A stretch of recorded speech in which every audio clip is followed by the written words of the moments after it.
everybody. Welcome back to the Emerging Screenwriters interview series. I am Shayna Weber, and today we have Perez Owino. Hi! What camera am I? Hi! This looking at me. Yeah. I'm figuring that one's on you. That one's on me. Hey.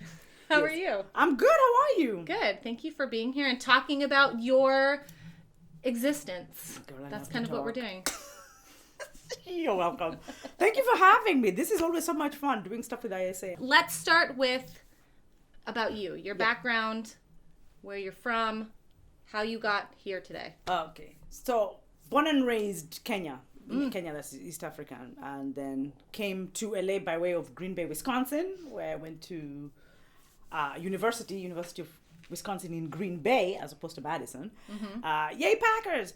But really I wasn't a Packer fan when I was there. I was actually a fan of the Minnesota Vikings. I was a little bit of a contrarian back then. I looked at what everybody else was doing and I was like, okay, I'm going to do the opposite. I can't imagine you're a contrarian now at all. It's exhausting. I mean.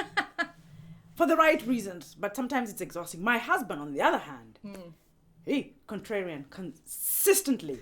It's a little frustrating sometimes. So I had to figure out how to do like reverse psychology on him. Sure. So when I want him to say yes, I say no. Right. Then he says yes, but sometimes it just gets tedious. That's what I do on my child. Yeah. It's like, you don't want this. Yes, I do. Yes, I do. Yeah. I swear to God, it's crazy. Yeah. Anyway. And then, of course, I came to LA and didn't look back from that point on. So I started by doing because my background was in theater and the performing arts. I started by like taking the Shakespearean plays and like adapting them to like African settings. So we did like Mocbet in Uganda and that kind of stuff. And then a friend of mine, said to me, she was like, "Well, you're in LA. I don't think if stage is what you want to do, you need to go back to New York. If you're in LA, you need to learn how to write screenplays or be in that space." And that's when I started working on writing screenplays. I was reading a lot of screenplays and reading a lot of books on how to write screenplays and writing. And then I wrote The Basket Weaver, which was my first screenplay that went out and just started winning all these awards. And I was like, okay, I can do this, I think. And then you start writing more and more and more and start writing TV. And then at the same time, I was really interested in the relationship between Africans and African Americans in the continental United States, of course. And I did the documentary Bound, and then I put that out there, and it started winning some awards. And what I took them as like, oh no, I'm good at this thing. Whenever you win awards for me, it's not like, oh my God, you're great at this. I always see them as affirmations, like, no, this is the direction you should be going. Okay. So I said, okay, so let me continue in this direction. Right. You put all that stuff together and all the writing, and then of course I got my agent, Ozzy, who's freaking phenomenal. And then from that point on, it just made sense that then a project like African Queens would end up at my desk or at Ozzy's desk, and then Ozzy would call me and be like, let's talk about that. Yeah. So tell me what African Queens is and how you got involved. How you got involved, and then all the juicy stuff. I'm not quite sure how the pieces fell into place, because there's a lot of pieces involved. There's Nutopia, of course, who are renowned for doing this docudrama series like the one I like, which was The Last Tsar, which is on Netflix. Of course, Netflix is also involved. So you have this streaming giant Netflix, then you have Nutopia and this brand of content that they do, which is docudrama series. And then you have Westbrook and Jada Pinkett coming in, and Jada Pinkett wanting to do stories that have to do with powerful Black women from the continent, because she wants her daughter, Willow, to then have these stories of these women to understand from whence we've come. Right. And then, of course, so you have those three pieces. And, of course, what they did beautifully was they turned and said, okay, well, let's look for African writers, African female writers, as opposed to, like, who in Hollywood could do this? Sure. Yeah. So, and then that's how it ends up at the desk of Nene's agent in the UK and my agent here in the United States. And then for me, of course, you have to send out your scripts for them to read, and they say, okay, we like this. Sure. Then you have to take all the meetings that you need to take. And then I had a meeting with Westbrook just to understand what the intent was. Because for someone like me, I am a very profound believer in ancestral spirit and the ancestral plane. And so whenever I'm doing something that has to do with Africa, I have to know why. Sure. What is the intention? Because I have to be able to honor my ancestors. And if I feel like there's nothing being done here that is going to honor anybody, I'm not going to do it. Because I don't want the wrath of my ancestors on me. So I fundamentally really believe that, because I believe that what I do is not what I want to do, but what I'm called to do. Okay. So to speak. Uh-huh. And that when you're called to be a voice, you have to be able to listen to what you are being asked to say. And if I am sitting and like this happened a lot of times when I was doing Bound, where I would sit and I didn't know what to do, and I would literally say, ancestors, this is your story. I didn't live this. Sure. I didn't live this period in time. So there's something that what do you want to be said about this moment in time? And then you have to sit and listen to what comes back. But you have to believe that that's what's going to happen. Sure. People are like, I'm going to crack open a history book and I'm just going to write what is in the history book. I don't do that. You give me a history book and say, okay, this historian said this. My first question to you is, who's this historian? Right. Who is this person who feels like they have the nerve to write about Africa? Who are you? Yeah, like, who are you? Oh, it's like this Portuguese guy. Yeah, tell me about him first. Sure. Before I take his word to be the truth about my Right. people. Right. Who is this guy? Right. So I did that. I know they'd send me stuff and I'd be like, well, let's go figure out who kind of artist or whatever his name is. And then I'd come back, I'd be like, I don't, this guy is problematic. You know? Because you have to do that. Because Yes. Because people have to understand that where we come from. Otherwise, we end up where we are with textbooks. Exactly. You end up where you are with textbooks in the continental United States. Yeah. Where you start to rewrite history. But we are a people who are familiar with the rewriting of history. That's why we are very cautious about what people say. And we are very interested in truth. Because we've seen so much lies put out about us. And that lie, those lies have been disseminated for so many years, for centuries. And we are still living the consequences Right. of all those lies. And we are always trying to push against. I think as Black people, we're always pushing against lies. You know, because when we're constantly doing that. Like even if you walk into a room, you have to prepare yourself mentally, because there are people in that room who have ingested a lie, and so you have to make sure sometimes that you are not brushing up against that lie.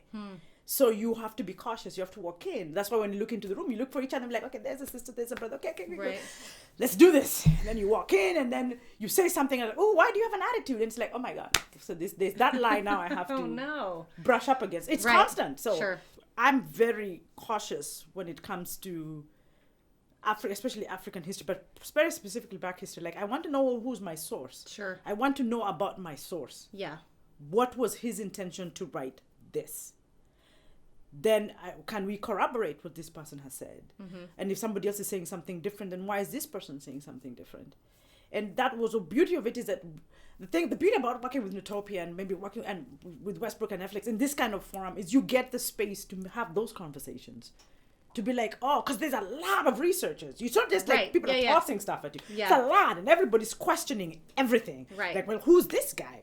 Okay, and well, this guy's saying this. Well, who are we going to go with? Well, let's find out who the character of this author is. Right. And that is how then you start to distill and figure out what is the actual truth here. How long was that process from when you came on board to, like, through that research and writing process? For Jing, I think we were sent the books 2 months, I think 2 or 3 months before you start let's talk about how we're going to arrange this story. And then after you talk about how you're going to arrange this story, what are the parts of the stories that we find intriguing? And what are the parts of the stories that are going to be informational? So that's what Nutopia is really great with, is then they'll split. They'll be like, okay, this is great for drama. This is great for just have a talking head say that. And then you have all the researchers come in. And so what was great is we're allowed to just write the drama. The researchers now have to focus on the research and what is being said. Okay. And it's just this dance of, oh, and you can write a scene and then something new comes in. It's like, oh, okay, so this is no longer right. So there's a lot of moving parts, and you're willing to just roll with it sometimes, because sometimes you will find out some information and then you find out that information may not be correct. Right. And then it's like, and then there are times when you're in the gray area. So now where do you land here? Right. You know, what do you, what liberties do you take, or what? Yeah. But we always, it has to be based, Ben Gold is very insistent about that. It has to be based on fact. If you cannot prove it factually, it's not going to show up. Right. Yeah. Wow. So, yeah. So tell me, what is African Queens about? Like, what is the log line, or what's the story about, and when does it come out? Well, African Queens, to me, it's a celebration of African Queens. I mean, we've spent all our lives. Who doesn't know Elizabeth I and II? Sure. Victoria, Catherine the Great. We have all these people. And so it's just the brilliance of these teams. Like, wait a minute, there's another continent over here. Yeah. Forget even Asia. We haven't even gone to Asia yet. But there's another continent over here. And this is like the oldest continent, for surely. Yeah. There's somebody here worth talking about. Like, Sure. I'm just saying, it's not like One or queendom. No, forget even Egypt. Like, something is going on here. I mean, we're looking at pyramids. Anyway. Right. And so it's just, then you go into the history books and then you find you have Jinga, you have Anna Mares, you have all these women. Uh-huh. And it's like, okay, so let's begin. Awesome. And you pick one. And I think Jinga, I think so far to me is probably the one who people are most familiar with. Okay. What I love about the story of Jinga, speaking as an African in the United States, is, to me, it feels like it is the moment in time where the story of Africans, African Americans, Afro-Caribbeans, all that stuff begins, because that is when the separation is happening. That is when the slave trade is literally hitting its peak. So you have people being pulled out of the continent, and there are people who are pulling back into the shadows.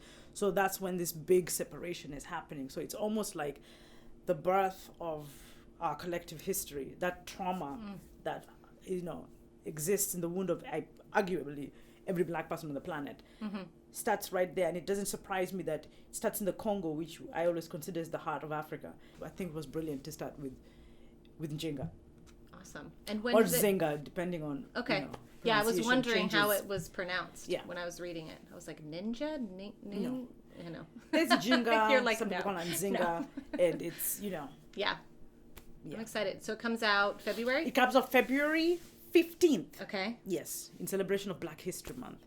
Amazing. So, from think back to the beginning, Yeah. when you first started this project, Yes. to when you finished it. Yeah. What do you think you learned the most? How have you changed the most or evolved the most as a person and as a writer? The thing I love about working with different producers and different groups of people as opposed to working in isolation is you really begin to understand what is your writing voice. Right. Yeah.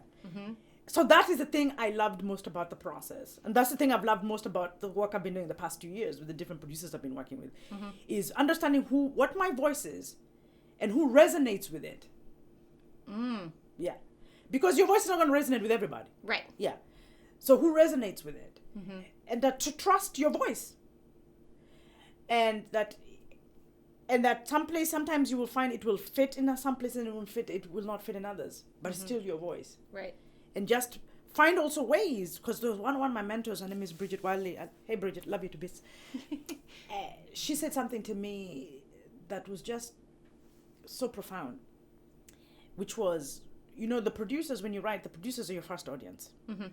And what's in your head is in your head. They don't know what that is. And so how to make your voice very clear for your first audience, and that your first audience, the producers, are always, the good ones are trying to make clear what's in your head. Right. Yes. Yeah.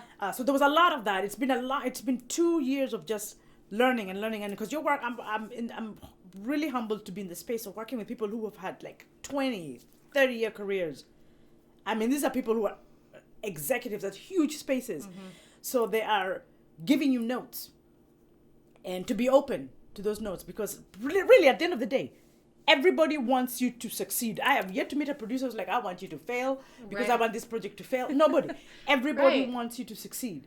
And every note is really someone telling you, I'm not understanding where you want to go.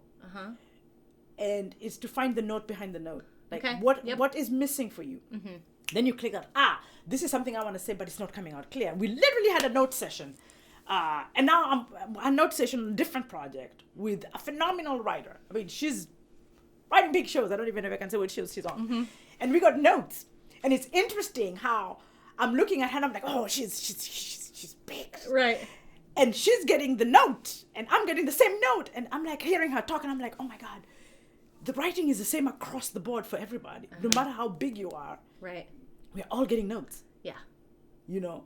And it's very humbling, but it's also very liberating because you understand that you're not alone.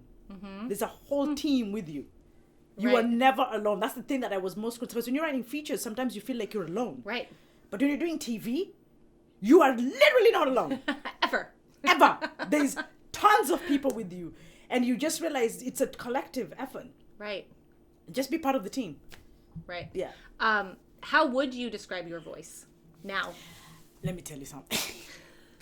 I realized that the things I enjoy writing the most is really dark. Okay. With humor. Yep. Like sometimes it's like really inappropriate, but I feel you there. But I love that because I call it the tone of life. Mm-hmm. Because so when I like that's why when I watched Parasite, I was like, yes, this is my wheelhouse. It's dark, it's funny, it's fucked up. I'm like, yes, this is life, right? Mm-hmm. And I love that. I remember once there's a producer who read The Basket Weaver, and I was talking to her. She was like, I was so conflicted. She said, the story's dark, but it was funny, and I felt guilty laughing. And I was like, yes. No, yeah. One of the characters is funny, because I think sometimes people think that if somebody experiences trauma, everybody around them acts like, we have somebody who has experienced trauma, so we should all act like we've experienced trauma. Right. No. Everybody continues being who they are. So you're here in your traumatic moment, and your mother over there is saying stupid shit. Right. And you're like, and everybody's like, why would she say that? Because she's still who she is. Right. You know, and the husband is still a coward, and she's trying to get these people to wrangle this hen house, and you can't. Right. And that's what I loved. And but it's also and the reason I call it the tone of life, but really I call it the tone of Africa. Because that's really how Africans are. Okay. Africans are brutally honest. Right. Completely tactless. So I can always tell when I watch a movie whether there was an African in the room or not. Oh. Okay. It's so easy. Sure. If you have a movie where people are being extra polite, you're like, nah. You're not hitting Kenya, you're not hitting Nigeria, you're not hitting South Africa, you're not hitting Ghana, Ivory Coast, you ain't hitting Congo. You're not hitting any country in Africa. They're honest.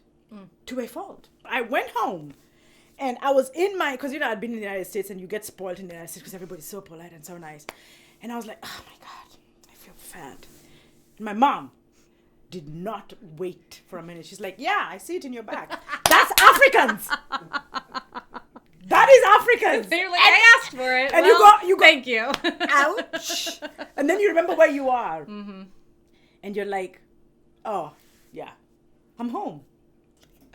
Wow. Yes. Okay, I'm going to switch gears a little bit and talk about ISA. Yes. So tell me about how you first came on board ISA and sort of how they've helped you on your journey, or how you feel about people. I was just going to say honestly and be honest, but I'm like, oh no, I don't know. Should you? But just tell us about your experience with ISA and how they've helped you.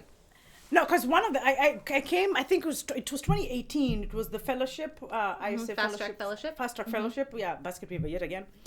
And that's when I joined the organization. And I love it. You know, Felicity, Max. One of the things I do love about ISA is because Max usually does this, write a screenplay in 30 days. And sometimes I just join because I'm like, ooh, I have this idea. And it motivates you to actually get it done. Sure. You know? And I will always forget someone who says if you're in Hollywood and you have like one script, you're not ready. So it's also a good way to just, once every year, top of the year, you get that, write a feature. Just write a feature, write a pilot. So that because thinking about it, I've been with ISA 2018, 19, 20, 21, 22. And I'm talking about features that have nothing to do with you being hired by somebody to write them. Right. This is you writing on fully your own. Just your own spec stuff. Your own crazy ideas. I'm writing my 7th. Yeah. Okay. The 7th one, yeah. And so that's what it does. It's helping. So I do that kind of stuff. So ISA is really great with that. It has created a community of writers. And ISA is notorious, in a good way, for checking in on you. Like, where are you? What are you doing? What do you need? Right. And I love the website. Put your stuff up. Put your accolades up. I feel like you get promoted. They're promoting you and sending you out. I love this writing gigs that just keep popping up. That this guy is looking for this. Are you available? And so it constantly keeps you not only as in the writing space as a writer, but also in the business of your business. Right. You know what I mean? Yeah. Because it's not just, you're not just here to write. You're here to make content, put that content out there, and hopefully make a living. Right. So your business is also important. Right. You know. So it's not just, it's really important, because sometimes people think like, okay, I finished my screenplay. Now what? Right. Sit there. It takes place of I'm writing my screenplay, I've written my screenplay, and now what? Right. Yeah, and a lot of people get stuck right there. A lot of people get stuck in the now what. Yeah. And a lot of people also think that after you win a competition, you're done. Yeah. No. No. You're nowhere. The competition is just affirmed that you can do this thing. Yeah, exactly. But guess what? Where you know you're on the right track. There's 1,000 competitions. Yeah. And 1,000 people being told, you can do this thing. Yeah. Then you know where the fight goes. Who has the hustle? Right. The business is what then takes you to the next level. Right. You have the screenplay. That's your business card. Mm-hmm. Now you got to start knocking on doors. I remember going to... This was back when Charles King was still at WME. Mm-hmm. And Charles King was doing a talk. I think it was a Hollywood Black Film Festival. Mm-hmm. Charles King gave a talk. And I distinctly remember what Charles King said, because that changed my life. And Charles King said, do what you do. We'll find you. And I stopped looking for an agent on that day. Stopped. Completely. Full stop. I said, that's it. I'm just going to go do what I do. They will find me. Yeah. And that's what happened. I just started doing what I was doing. I was making films. I just was like, I'm just going to go do me. Yeah. And then you stop. Because what people also don't realize is your hustle, even with an agent, you still need to do your hustle. It's more of a hustle. Yeah, now it's more of a hustle. Because now your people were like, are you hustling? And you're now you have accountability on the hustle. Now you are accountable to other people. Yeah. Yeah, you gotta, you don't sit back. Yeah. And the bigger the agency you have, the more your hustle should be. Right. You know, and you every room you walk into, it doesn't get easier, it gets harder. So you better. We have to win the room, because you may not get that gig that day, but you want the next time. They're like, oh, what is she doing? It's the long game. It's the long and game. That goes for actors, and that is actually advice I got when I was acting. When the casting director, I think that the point in time she was the casting director for HBO. I can't remember her name. I want to say Anne something, but she was the casting director for HBO, and she said, do not focus on winning the role. Focus on winning the room. Yeah. Because the role might go to somebody whose only difference between you was, I like her because she's got red hair. Sure. That's it. Yeah. Yeah. But get the room. It's like little nuggets throughout life. I love that. That's just great everybody. advice. Yeah. Little nuggets throughout life. Yeah. Help you along the way. I remember once I walked in. I'm sorry. I'm really dropping a lot of. I'm sorry, but I'm just showing you how my brain thinks. I was meeting with Ashley Whitaker. She was at Harpo Studios. Okay. Mm-hmm. And I went in and they were like, oh, there's this lounge. Harpo Studios has this beautiful lounge and they have all these quotes on the wall. And so I went in and I sat down. This was just a general meeting. And I sat down and I looked up and there was a quote on the wall that said, you have everything you need. And I said, that's it. I don't even need this meeting. This is what I came for. Literally, I felt like that. The only reason I was in that room was to read that. And that's how my brain works. Mm-hmm. Because sometimes I think that I'm going here to meet something, but I'm actually going to get something else. And when that was done, I was like, okay, we're good. Sounds like the room won you. Yeah, no, I said we're good. I came to hear this because who knows, maybe someone in my life was feeling inadequate and I just had to get that day. You'll just hear someone say a random line as you're walking by. I believe you were meant to hear that. Mm-hmm. If you feel a quickening, you're meant to hear that.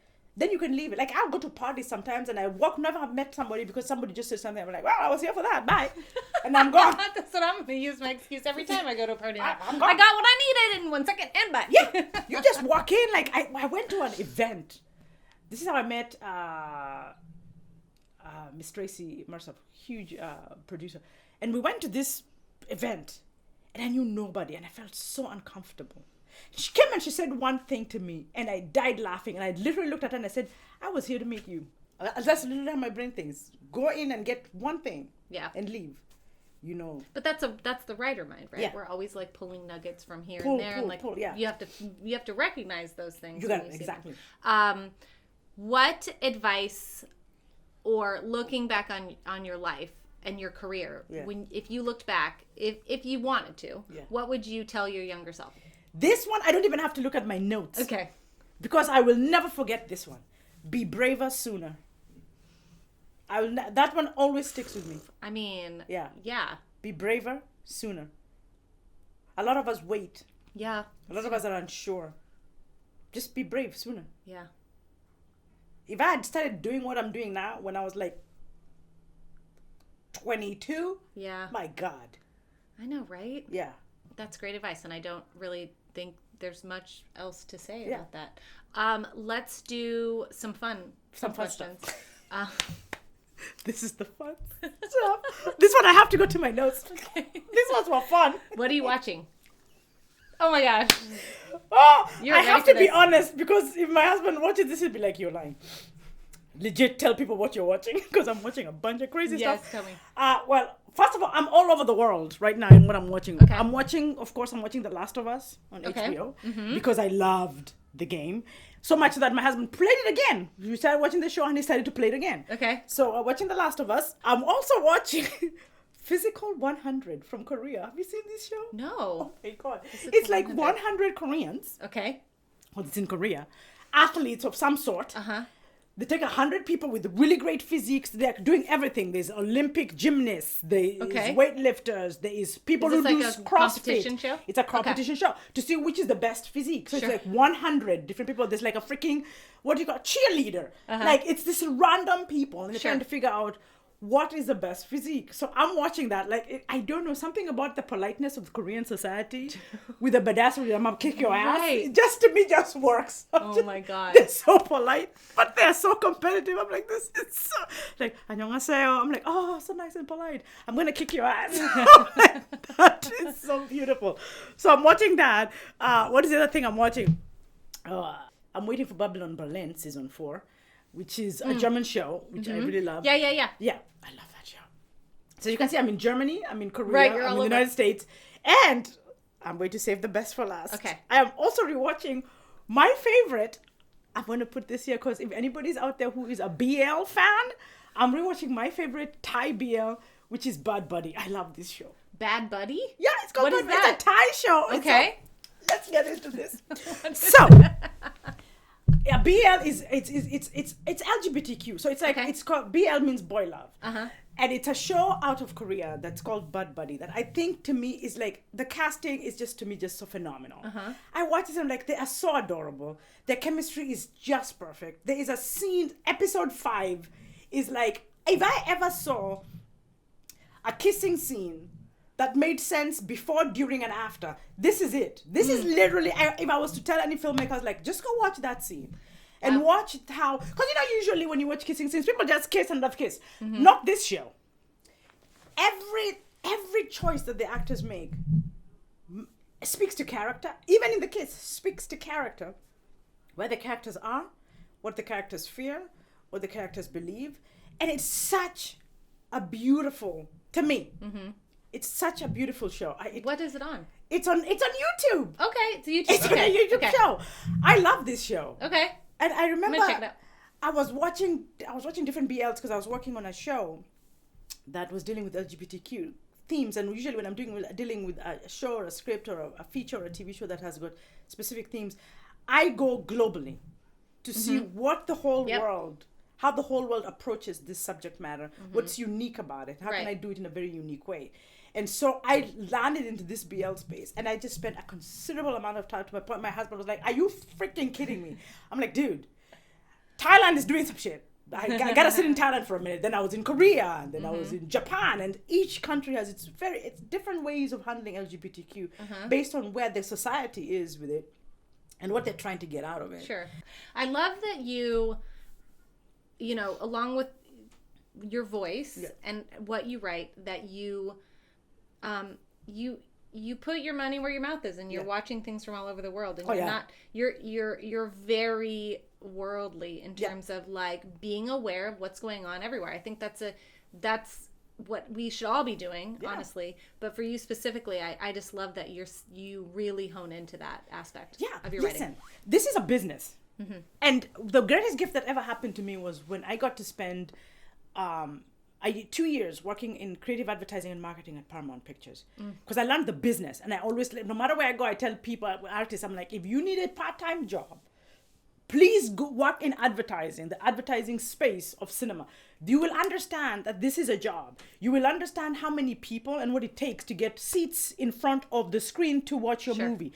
Then you will construct your movie in a way that actually understands that. Right, that gets people in the seat. And so I'm always thinking in that space. I'm always thinking, like, when I'm writing something, I'm like, what's my poster? What's my teaser? Right. What's the heart of this show? Like if someone tells me how you're going to market this, like, I know what I'm going to say. Like, And even when I'm casting, I'm thinking about that. When I'm crewing, I'm thinking about that. Even when I'm crewing, I'm like, who's going to be in my crew?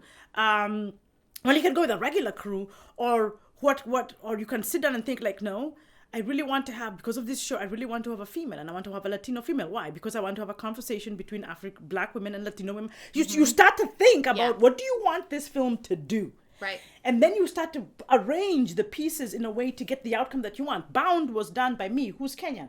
Judy Carter is African-American from Florida. Aissatou Diallo, her father was African, her mother is African-American. And Kwayana, who is the DP, is from the Dominican Republic. That is the diaspora. Right. That is the Black diaspora. We was like, I'm crewing this with the entire diaspora, right? Because this is conversation for the diaspora.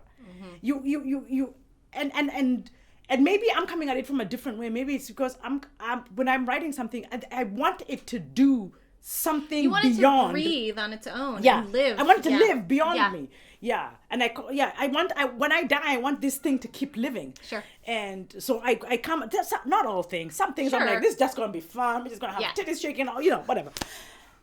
But some things I'm like, no, this specific project, and African Queens is in the same place. This specific project has to outlive all of us who have been a part of it. Right. And so I do that. I really, and especially when I'm doing stuff that I think are important stuff in society, I spend time looking at how everybody else is looking at it. And another thing I do, and I don't know who else does this, is I love to watch reaction videos. Oh. I love to watch a show. Then I want to watch an audience watching that show. And I want to see, and I'm reading the comments, and I'm wanting to see what is resonating with people. Right. Where are people at? What do people want to, what are people, but I'm also looking for. Feeling is what you're left emotion. with. Yeah. Huh. What have they left with? That's a really good idea. This? Yeah. What are they left with? Because our job is to tell stories. I'm just going to do that now. I'm going to switch gears, and I'm going to start a YouTube thing where I just react to things, and then I'll be a millionaire from my YouTube videos, and then we're good. Yeah, people do that. Like, and it's interesting to watch people react, and how sometimes, and some of these videos that I'm watching, like for example, if I take something like Bad Buddies that has had 8.3 million views. Why are they drawn to this and not this? Right. And when I look at myself, I'm like, okay, I'm drawn to this. How many people are drawn to this? Why are we drawn to this? And why are people drawn? And it's also sometimes very funny because I look at stuff and I say, well, why are 2 million people drawn to this, but 64 million are drawn to that? Right. That's also very interesting to me. Because if you think about, like, for example, what Netflix did, because I loved 1899, and I loved 1899, and I was so disappointed. I was like, oh my God, it's been canceled. Then I'm like, we liked 1899. How many people who are on board Netflix didn't? Mm-hmm. And why? Why they chose not to. Why they chose not. Yeah. What are they watching? Right. And it's not so that you can craft your art to an audience, but it's also to figure out where your voice belongs. Because as you know this, every streamer has a very unique voice. They may look like they don't, but they actually do. Right. Because what fits at Disney won't fit at Apple. Right. Yeah. It just won't. And so you know where your voice sits best. So I want to write for Disney. Okay. Then what does Disney's voice sound like? Right. As well? Right. Can you construct your voice to fit that space? Right. Or, Yeah. I think there's value in that. Yeah. Yes. Who do you admire in the film and TV industry? This might surprise people. Okay. It might not. I admire anyone who defies the odds. I admire Michaela Cole. Fearless. I love that. Fearless. I admire Viola Davis. Persistence. My God, persistence. Jesus. Added on to the talent. Just force of nature. Meryl Streep. Excellence. Come on. Yeah. Come on. Just excellence. Joaquin Phoenix. I just think he's brilliant. Every time he does something, I'm just like, where are we going to today, Joaquin? Let's go. You got me. Let's go. Another person I watch, and I love Christian Bale. Right. I feel like that's an interesting choice. I've loved watching Christian Bale ever since like Empire of the Sun when he was like 12. Yeah. Yeah, and to see that boy become this, it's been a fascinating ride watching him. Yeah. He's even in Black Adam, and he's like, I don't know if you've seen him. I haven't seen him. He's the antagonist in it, but you wouldn't recognize it at all until you do. And then you're like, oh my God, that is Christian Bale. That is insane. Yeah, it's phenomenal. Yeah. There's some people that I admire them because it's just like I admire James Cameron's constant pushing of what cinema can do. Mm-hmm. I do admire that. I admire different people for very different things. Aaron Sorkin just being this writer, right. You know, I admire like Akiva Goldsmith when have you read A Beautiful Mind? Like sometimes I read people's scripts and I'm like, why am I even in this industry? Like I read Akiva Goldsmith's A Beautiful Mind and I was like, let me just quit now. I know, like I'll never. Yeah. I read that. Another one script that I read that was just beautiful. Okay, who hasn't read The Usual Suspect? Come on. Oh God. I read Nightcrawler. Jesus. And then, what is the other one I read and I was like, I keep beating myself with these scripts. Like even Sixth Sense I read it and I was like, you know, and I think I admire anybody who I watch. Like I watched The Bear. Mm-hmm. My God. So good. You know when you watch something and you're like, yes. You know, it's, that was just so, it's so good. You know what's funny about The Bear? So I filmed a reality show episode in that shop. So, yeah. Not because that's on a set, but the exterior of it is that shop in Chicago, and it's Mr. Beef, which is it's a shop just like that, exactly like that. And I was just like, I was like, this is the heart of like what they're doing. I mean, it's insane. That lunch rush is like, and then it's done, and then you're like, oh my God, and I can feel. Even as a performer, how exhausted they are after. It's exhausting because you have to ramp up your body to that energy and just people are go. Like, I want it now. But for the actor, because they're in the kitchen, there's nobody at the front. Yeah. They're in the kitchen, but you have to create that energy in your body. Just churn yourself up and action. So you're like, I think by the time they're done, they're sweating, they're exhausted, they're thirsty, and I'm like, oh my God. And then it's just dead. It's so good. So I admire a lot of things, a lot of people, different reasons, but off the top of my head, this is some things that right now at this moment I'm just admiring, and I'm like, this is. Well, I'm excited to see where you go. I'm excited to watch. So am I, honey. African Queens, and I know I am excited for you. I'm excited to see where this goes here. But I adore you, and I just met you, so I'm like ready to go. Like, let's go, Perez. Let's do this. I know. Let's get some stuff done, man. It's fun. What we do is fun. It is fun. Yeah. It is fun. If it stops being fun, stop doing it. Yes. Or you're doing it wrong. And we're gonna end with that. Yeah, we're gonna end with that. Thank you, everybody. Thank you. I have this annoying thing where instead of waving down here, I wave it in my face like, hi, because I don't know the purpose of a camera that it's supposed to be right here, Perez.